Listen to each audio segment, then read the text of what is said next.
Hey there everybody! So today we'll be covering how to return IKEA furniture. First things first, how is IKEA's return policy? Well, in my opinion, IKEA has a pretty awesome return policy. You can return products up to 365 days after your purchase, even if the furniture has already been assembled.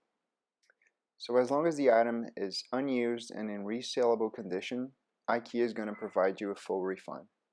So if eventually you decide that you made a bad purchase, that's right, you have up to 1 year to return it to IKEA. So when you're trying to return an item, what do you need to bring? It's actually pretty simple, and you only need to bring 4 things. The first one is obviously the item you want to return. Second, you need to bring a valid photo ID so they can verify you are who you say you are.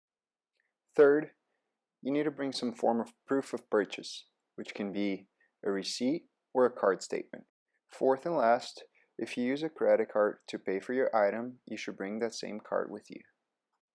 A pretty common question is, what if you lost the receipt? Can you still return it?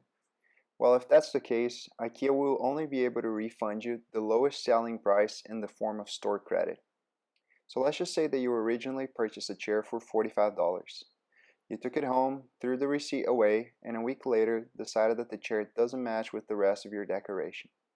If you take it back to IKEA, and at that point they're selling the chair for $35, you will get a refund for only $35.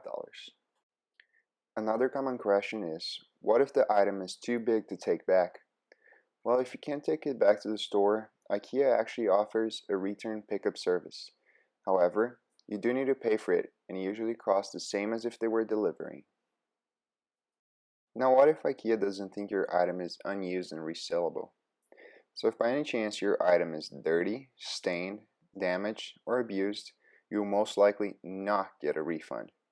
If that's the case, you'll be better off selling your items on Craigslist or Facebook's marketplace. Lastly, you may be asking yourself, do I need to take the furniture apart before returning it? The answer is no. If you have already assembled the product, just bring it as it is, and also the box if you still have it. So that's it on how to return IKEA furniture. Pretty easy and simple. Thanks a lot for watching, and don't forget to subscribe and visit our website, budgetfriendlyfurnishing.com. Have a nice one.